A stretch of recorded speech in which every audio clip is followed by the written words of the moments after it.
beloved Mick Tockett, nice enough to join us in the 651 Carpets Plus studios for a couple of segments and the two of the final three, 9 to noon today. Welcome back. It's Paul Allen, Nordo by my side. Pat Micheletti on the mural at Mariucci's Hockey Immortality at PatMick2626 via Twitter. And we're going to begin with college hockey. Great to see you, by the way. Good to see you, Mick Tockett. You know, we don't see each other because you're so busy, and now the season's over. Yeah. But it's great to see you. It's great to have you in here. And Nordo, too. I haven't seen Nordo in for sure. It's great. Terrific to see you. It's great to have you in here, but I mean, just to be straight here, because it's changing the course of a radio show for which people are prepared. Yeah. Is we are going to get a call here coming up pretty soon from a luminary in the local sports market who may be sharing something right now via press conference that we were unable to carry.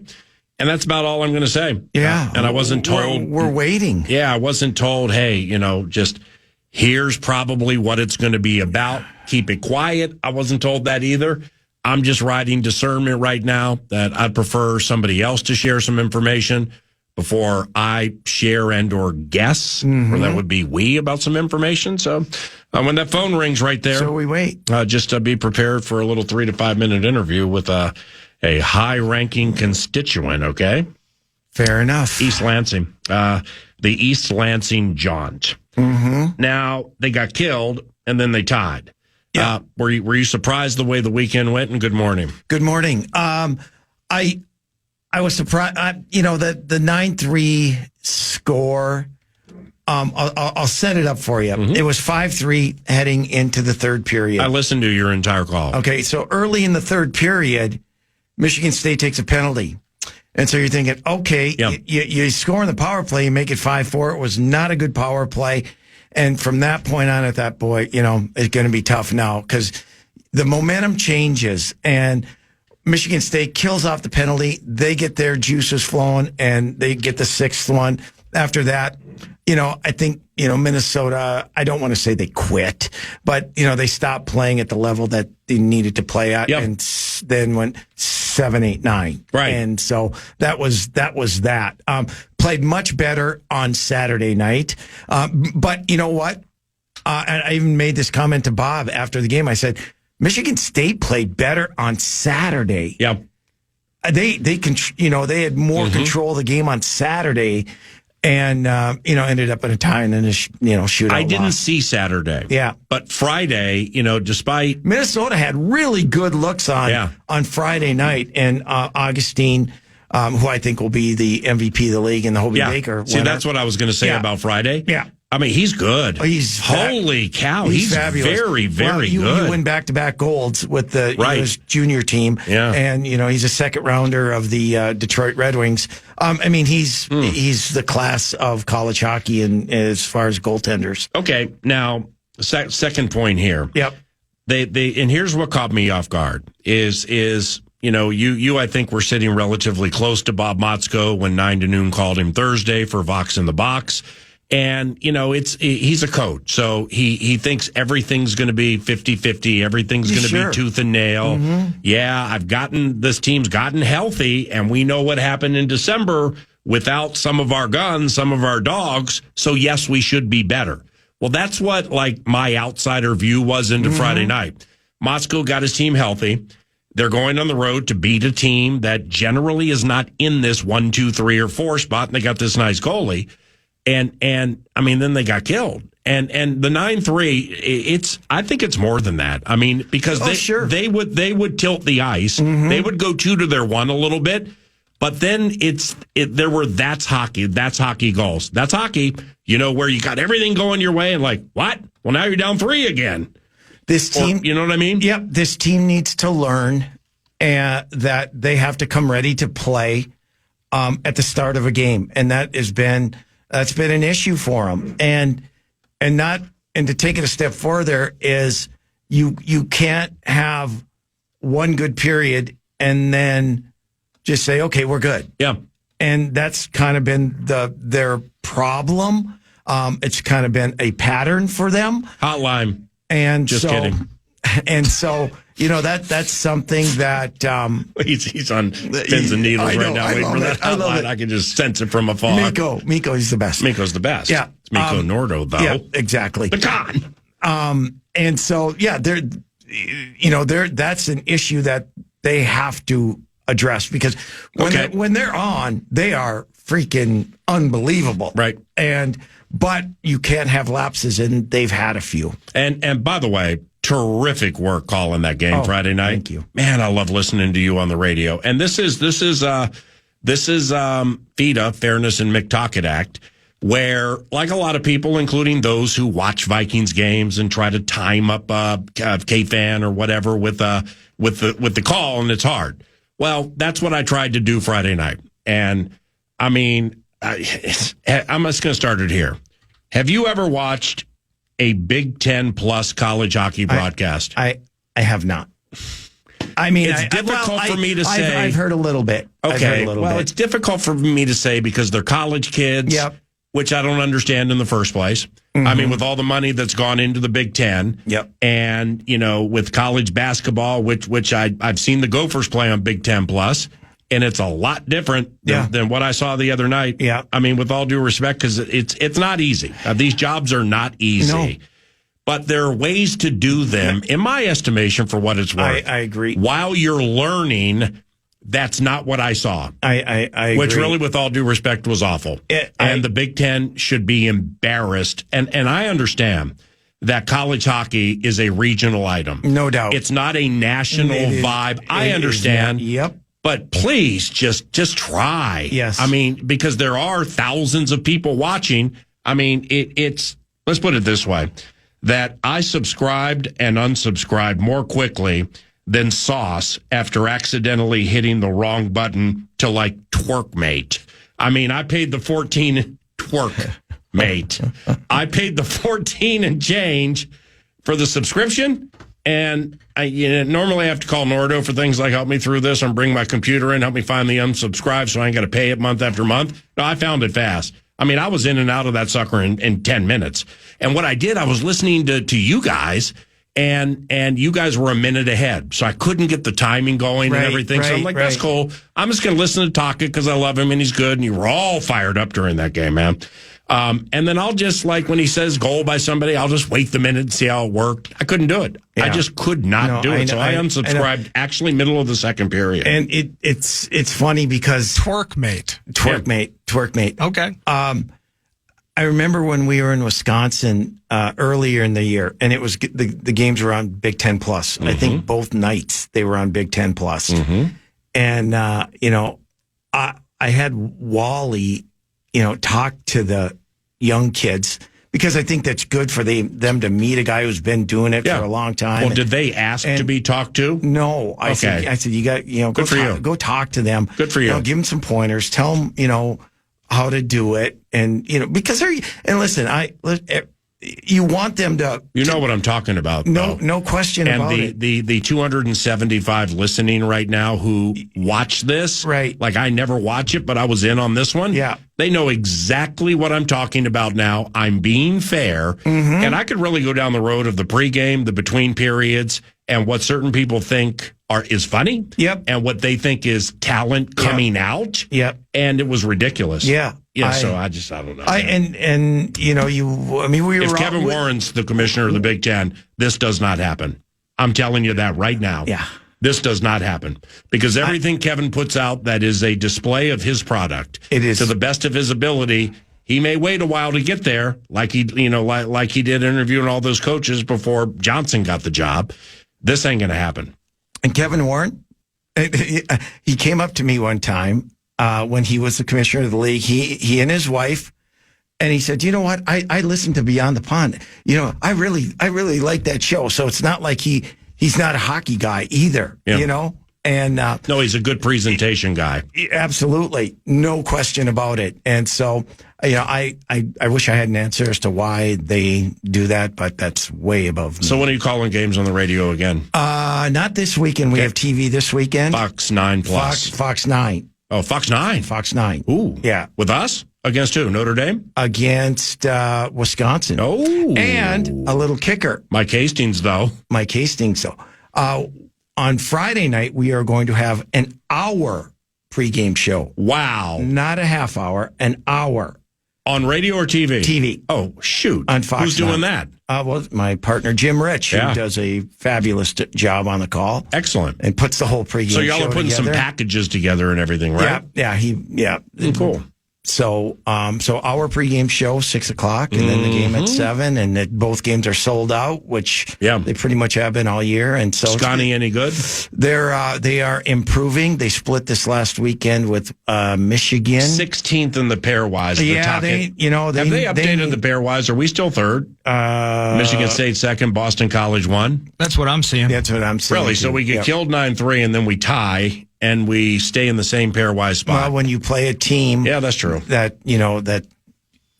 why it's really important for Wisconsin this weekend. Yeah, they beat Minnesota. They move up, and right now they are more. They're out really at 16 because when you have the conference championships and such, they need some wins. They need to get up to 12 or 13, and which they can. I mean, they're a good team. Are we horns down with Mankato nowadays? And I was going to ask about North Dakota. Are we? North Dakota's looking same thing. I mean, like, are those guys good anymore? North Dakota's out right now. Well, no kidding. North Dakota's buried in the pairwise. So they have a lot of work to do to get in there unless they win their conference championship. Unfortunately, the CCHA is only going to send one team. Oh, and so that's your champion in the playoffs. So it could be, Minnesota State, could be Augustana, could be St. Thomas, Michigan Tech. So Horns Down needs to go on a run in the tourney. They have to win it. Okay. Yep. Horns Down might have caught lightning in a bottle with Hastings. They have a really good team. The goalie Dryden. Yeah, McKay. Yep. And all those. Well, the 22-year-old Germans. Yeah, older guys, right. 22, 23, 24, they were all big and they can skate. And their style, grizzled, and, the way Mike Hastings plays. Just kidding. No, I'm nervous. Everybody's all tense right now. Yeah, but they have a really good team. And so but more than likely, they're going to have to win their championship, and that will be the lone representative from the CCHA. What's Long Island? They're an independent. Oh, Long Island's getting sneaky here. Yeah, they sneak. Yeah, they're at 29, but they went up 13 pairwise spots the last 2 weeks. Right. Hey. Yeah, and they're a team that has to finish in the top 12, which they probably won't. Yep, hotline for real now, which means general manager of the Minnesota Wild, Bill Guerin, will be joining us shortly, and we'll see where this goes. All right. Hey, Bill, Paul Allen. I got Pat Micheletti with me here at KFAN. What's going on, man? Oh, not too much. Just another day in paradise. Yeah, right. I mean, it's this obvious. This wasn't planned. We and I miss you, and I understand you just conducted a press conference that with the majority of the media members either en route to Toronto or already there. It just was different. And now you're kind enough to call KFAN. The home of the Wild, and I understand you have some news to share. What is it? Oh, yeah. The press conference was about Kirill, and he's gonna be out week to week with a lower body injury that is going to require a surgery to fix it.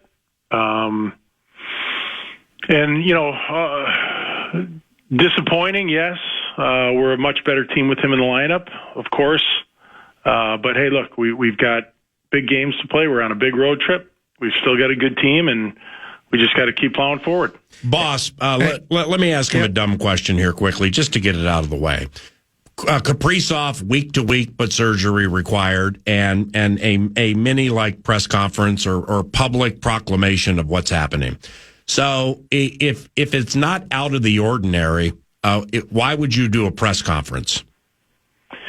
Because with him not being in practice or on the road trip and in games, the amount of attention that it gets is him being one of the best players in the league, him having the season that he was having. there's just so many calls. There's just so many requests. Everybody wants to know. Yep. I think it's important. And I think some transparency is with the media, but more importantly with our fan base I think it's important. Bill Guerin, general manager of the Minnesota Wild. Mick Tocchet, you got something to share? Well, I guess, if there's a silver lining, you have the Four Nations Cup coming up, and that gives him some more time to heal, I would think. Is that something that we could see maybe him returning after that? Well, yeah, Pat, it won't be, I don't think it will be immediately after that, but I think obviously the shutdown of the season for 2 weeks is a bonus for us in this situation.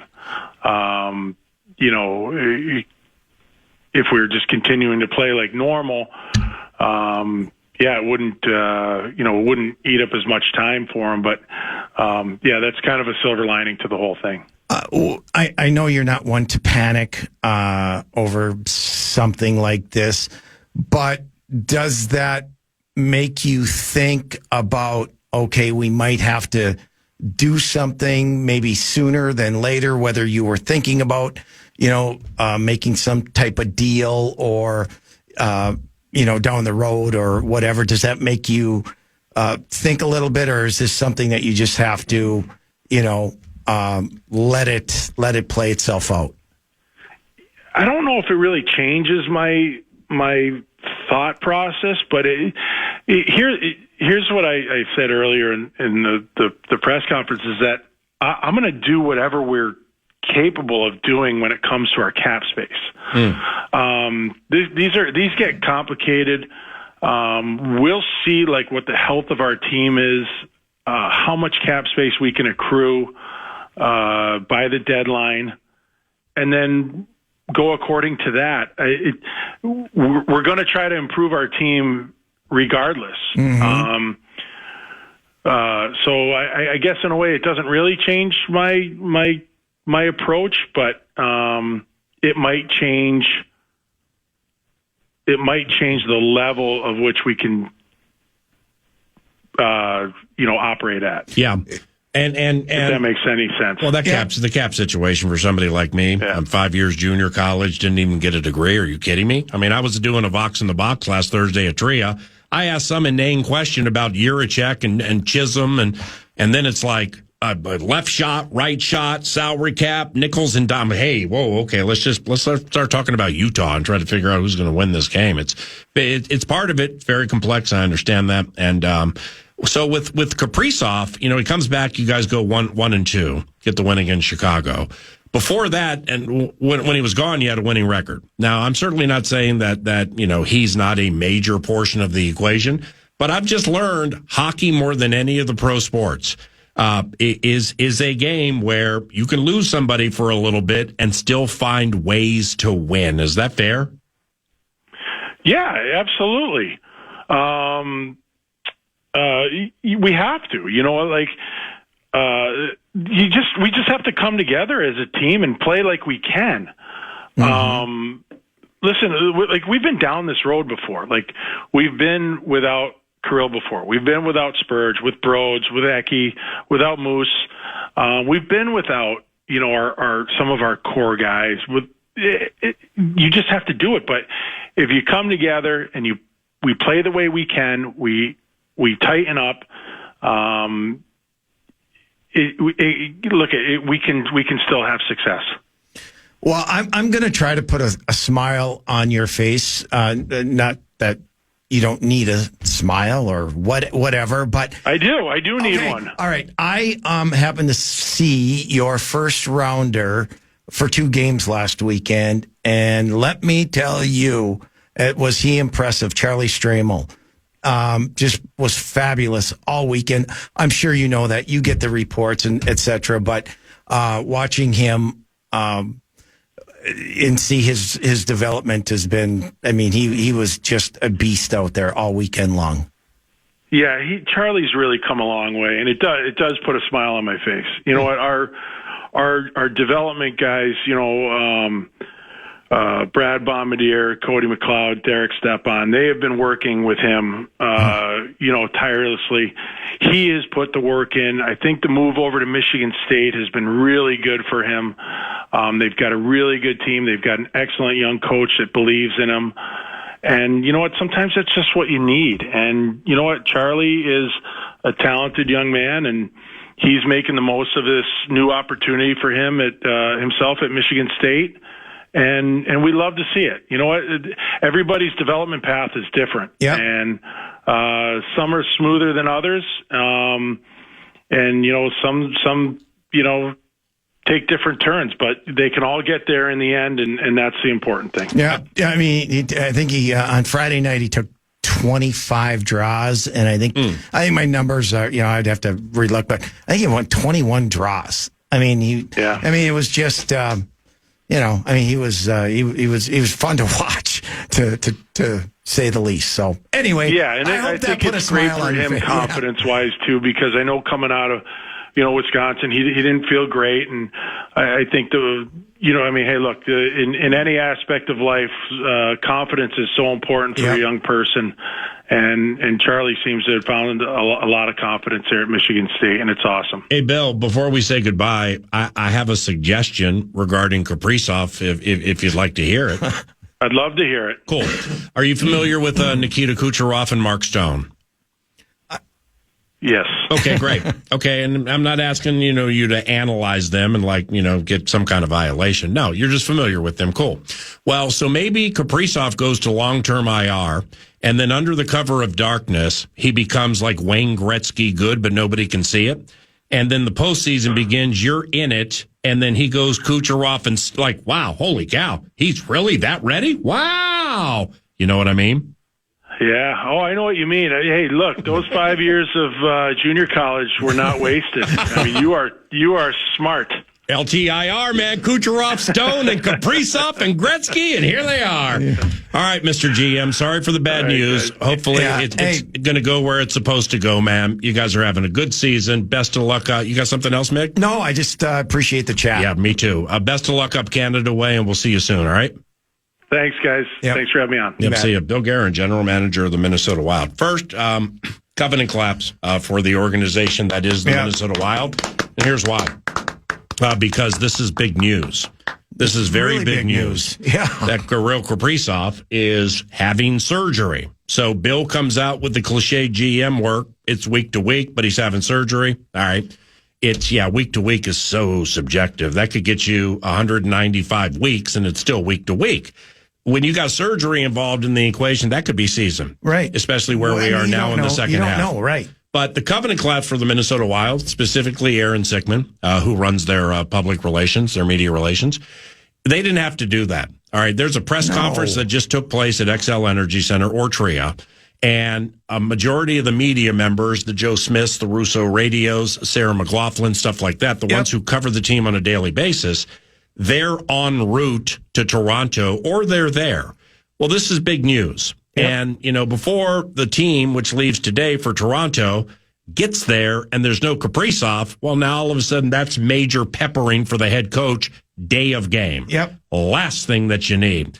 So they did a little press conference that was impromptu, and we didn't have the ability to carry it because of the way it was constructed in very, very quick-hitting fashion. They put this whole thing together quickly. And Sicky, Aaron Sickman, and that team thought well enough of KFAN as an information disseminator to say, hey, we need the GM to call about 11:15 and explain this. So they're getting it out accurately, straight from the team, as opposed to Rubes just jumping out and speculating. Exactly. That was really classy in the Minnesota Wild, man. We don't see a lot of organizations in any sport coming out and saying, here's our issue, here's our problem, and there. Yep. That's the information. Yeah. LTIR. Yep. And this is credit to the... And the reason I asked him, does it change your thinking? Because Bill Guerin, no matter what, he is going to try to do whatever he can. Salary cap, though. Right. But, it sucks. I think you brought up a wonderful point, though, with the LTIR. Tampa Bay and the Vegas Golden Knights manipulated the system. Here's what we're doing. Hold on. This is FICA, Fairness and Civil Servant Act. Okay, Johnny K. Yeah, the mailman, Johnny K. Texted Nordo and I during that chat. A very good friend of ours, very smart sports fan. And he suggested, I thought he was joking, but then I thought about it. I'm like, you know what? That's brilliant. Because Tampa Bay got away with Nikita Kucherov being 10 of 10 ready to go a month before the playoffs. No doubt. And they win the cup. And wait, did they win the cup with Stone too when they brought him back? Vegas? Yes. Yeah. Yes. I think they was did. that the year? Look at this, man. We're going to win the cup. It's Kirill Kaprizov long-term IR. But it's going to under the cover of darkness. It's going to become a cross between Bobby Carpenter and Wayne Gretzky. Who are we going to trade for? Is Besser still available? We don't need to trade for anything. What? Why? Well, because we don't have any salary cap room. But we would. If what? The LTIR. LTIR. What's that mean? That's why they're manipulating the system. That's why they did it? Yes. That's the gaming of the system. Yeah, because watch it once with that. the playoffs start, it'll end quickly. Go ahead. LTIR goes away. Okay. I mean, the cap. So it's an in-season the cap potential goes away. to cap manipulation. Right. This is unbelievable. So do we think they're going to do it? Well, I hope they do. Jeez. All right. Stick around, all right? Yeah. So there are other things about which to chat. But Bill Guerin, general manager for the Minnesota Wild, called 9 to noon. Bill Guerin. In quick call fashion. And basically laid out that Kirill Kaprizov is week to week, and he's having surgery. And that's pretty much it, right? Did he say what it was? Like, was it knee and ankle? Lower body. Lower body. There we go. So bad beat for the Wild. But you know what? Things like this lead teams to Stanley Cup victories. Thanks to the LTIR. I couldn't agree more. And the ambiguous nature of the NHL. Cash thing. We got the cash thing right down. Here they come. The Fan wants to give you a chance to put $1,000 in your hand with the National Cash Contest. Go to KFAN.com and enter the keyword cash. You might win $1,000 with the keyword cash. Enter it now. KFAN.com.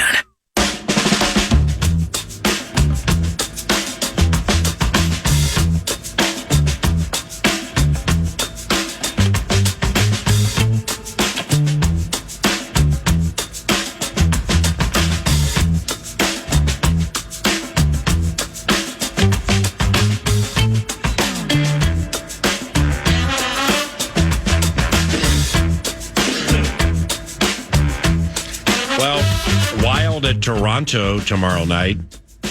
This is a difficult talker. Get to the Four Nations Cup. Right, but I mean, finish these 4 games. It's because hockey, I mean, who am I telling, man? You're on the mural of Mariucci.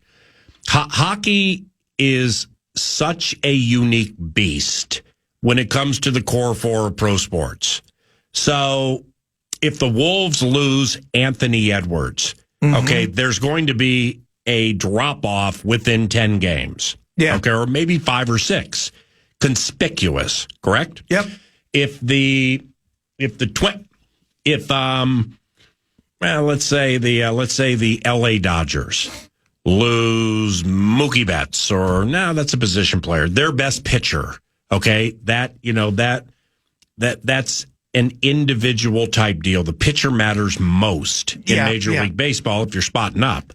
In football, kind of like hockey, now if you lose the quarterback, okay, that's one thing. You lose the quarterback, it's 9.3 out of 10 times, you're done. You're not going to go to the Super Bowl. You're certainly not going to win it. Nope. Hockey can be different because they played like 11 or 12 without Kaprizov, and I think they won 7 of them. Yep, and Brodin and Spurgeon too, right? That's a good point. Right, because they're, like I think the tell here for me is what they did at Denver on MLK Day, where you had the Brunette Derby game, and quite honestly, we got killed. Okay, I mean, Nashville looked 2-1 of this team. No doubt. What's the response? Okay, and having Hines on Box in the Box last week talking about, or him sharing, because you guys know more about it than me, man, is picking up the tempo, is like, if we're going to lose, it's not necessarily irresponsible racehorse hockey, but we're taking the fight to people, man. I'm done, without, we don't have the defenseman. We don't have the other defenseman. Yep. We don't have 97. Well, we're taking the fight to teams, and if we're going to lose, it's going to be that way. They so caught McKinnon and the Avs off guard with that matinee. First of all, it's a matinee in the Mile Get High City, so they don't get going until about 5 in the evening. And they took the fight to them and showed themselves what they can do. Then Kaprizov comes back. Well, that's a change. Mm-hmm. It's a change for the better over the long haul. Right. But, I mean... I'm glad you said over the long haul. Utah's not bad, by the way. No, maybe not a playoff team, but Utah's not bad. They're very talented. But Calgary's good, too. Yeah, right. But let me tell you in hockey, and I say this all the time, Minnesota struggled... The Gophers, I'm saying, early in the year with a team, Penn State, last place team in the league. Mm-hmm. But Penn State should have won both games. In this game, that's because we stole Soulier from them. We did. If you put in a system and they adhere to that system in hockey, it is so hard to win. I don't care if you're loaded with a bunch of McKinnons. You can get shut down. And hockey is a really, really hard game to win. I don't care what type of players, because everybody can skate now. Everyone's big, everyone's strong, and you put a system in it like Minnesota when they beat Colorado in Denver on that matinee that you're talking about. They were flawless systematically. Yep. Flawless. They gave no room to McKinnon or Makar in the neutral zone. They couldn't get any odd man rushes, and they frustrated the you-know-what out of them, and they win the game. Right. And that's how this game can be. Now, that last question for Guerin about long-term LTIR, and, with Kucherov and Stone, and joking around and stuff, but Billy seemed to... Certainly not going to say he was accepting of it like they're going to do it, but, he wasn't offended by the question. Like I said, that came from the East Sider. That came from the mailman, the civil servant, East side of the equation, dear friend of the radio show. So, in FISA, Fairness and Civil Servant Act, he just sent me another text, and I'm going to run this by you because you know more about it than me. JT Miller is the guy we want. His salary matches Kaprizov's as well. What do you think of that? JT Miller, unfortunately, is being courted by the New York Rangers. What's great about that? The Colorado Avalanche. What's great about that? We just beat them. If you think for the Rangers, if you think Ron Duguay is going to roll in and save the season, it ain't going to happen. That is where you have to measure of what assets that you're willing to give up. Yeah. And Vancouver, first of all, it would be, I think, very reluctant to give him up to a team in the West. That's why I think a team in the East probably has a better chance. Yep. And then it all comes down to assets. And Vancouver is not going to give him away. There's another guy, Pettersson, who was on Vancouver, who was also being talked about potentially being available. Number 1 overall draft. Fabulous player. Mm-hmm. Him and JT Miller. That's why their problem is that those two are like oil and water. Okay. And in the locker room.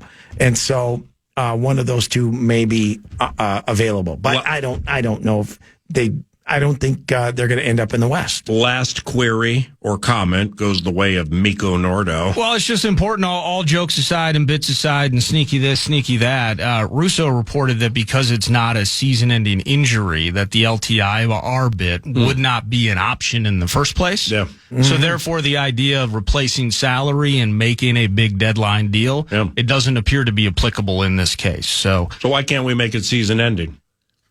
Well, you could. I don't know. As of now, he called it week to week. So, you could, I guess, after surgery. And what's the extent of it? You know, we hear week to week now. So, I guess you wait and see. Right. Well, in closing, how about this common thread today, 9 to noon? We start the show with talking about the Wolves, winners of 3 consecutive. Yes. And then we play, a couple of minutes of Chris Finch from a press conference yesterday. Finch is furious. I mean, he starts Quinn Snyder, coach of the Hawks, catches the stray out of nowhere. G League team. He's just trying to snap a 5-game losing streak without 2 of his best players. Right. And Finch comes out to the first question. He's like, they didn't make it close. We made it close. Right. And then he gets in. He's 100% correct. And then he gets into Edwards. And then he gets into sloppy play in the second half. Yeah. And then like, hey, let's relax and chill and everything. We and won. Then the general manager for the Minnesota Wild, out of nowhere, calls 9 to noon and shares Kirill Kaprizov is, quote, week to week, end quote, with a lower body injury. Surgery required. Surgery required. So that's where we are. Okay. I'll see you. Come in studio next week, okay? I will. Great appreciate to see you. And I'll be watching you on Fox 9 Friday night. Yeah. Cool? Sounds great. That's Pat Micheletti. He's Hockey Immortality at PatMick2626. And we return after the... I can't wait until tomorrow. 'Cause tomorrow might very well be too late. Patulli able to regroup, then it's poked away by Burke. I can't wait. Here's Kate outside the circle. Back to the captain, Leopold on net. 'Cause tomorrow Stop him! never comes. Sorry, KFAN. Hey, let's send out some positive vibes to Parker Fox and the Golden Gophers basketball team.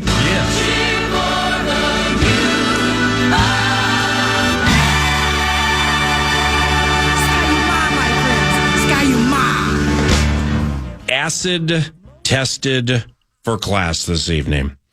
They take on Michigan State. That's 25 of the Nizzo and nowhere to Gizzo. That coach knows. It's you beat Michigan at home. Okay, Michigan 20-21 in the country when you do it. Cool. You go to Carver Hawkeye in front of, 10,000, 5,000, 2,000. It was friends and family night. Friends and family night in Iowa City, and you beat them.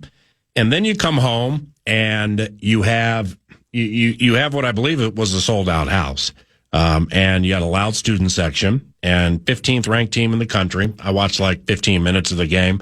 So I don't know anybody on Oregon. They got a nice guard. Don't know if he's going to the NBA, but wow, they got one guy who's really fast and can shoot, and they beat him. And that's great. And now when I say acid tested for class, it's more so the fact that Michigan State is 8th in the country or right around there. 7th at the moment, but yeah. Wow, 7th in the country. Yeah, I looked yesterday before they updated the bit. So they go 8-7.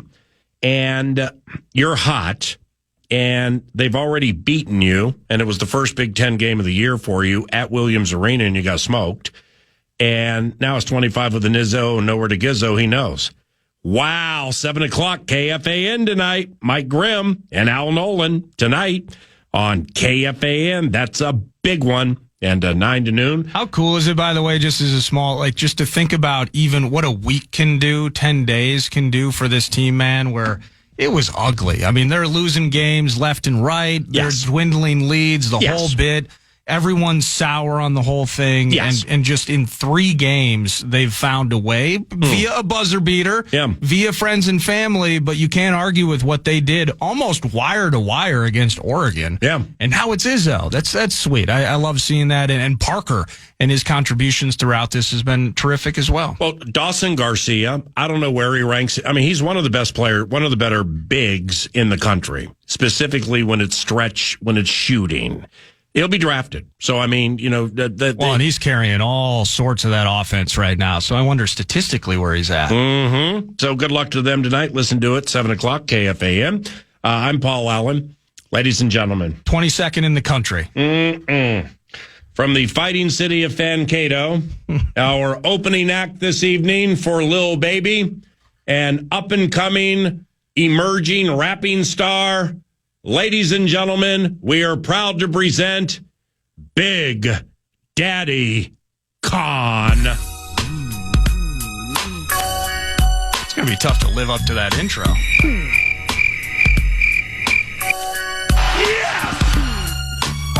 Today was an eclectic presentation, a solid mix of frivolity and elation. Thanks for hanging out for the full duration. Entertainment along with elementary education. Started with 3 straight for the how. They beat the Hawks. The aftertaste was foul. The Chiefs' Vox Holtis with that trademark growl. He's so hyped for the Super Bowl. Hand him a towel.